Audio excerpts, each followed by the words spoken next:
Let me show you how you can leave from the Snapchat group in this video. So let's start the video. Once we open Snapchat in the phone, we need to come to the chat screen. Next, we need to tap and hold the Snapchat group, in which we need to change the name. In the menu, we need to click More tab to continue with the video. And from this menu, we need to click Leave Group tab.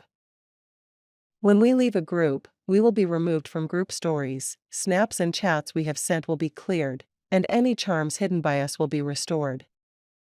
Again, we need to confirm leaving the Snapchat group in this screen by clicking the Leave button. And done, you can see, the Snapchat group is no more visible in our chat screen.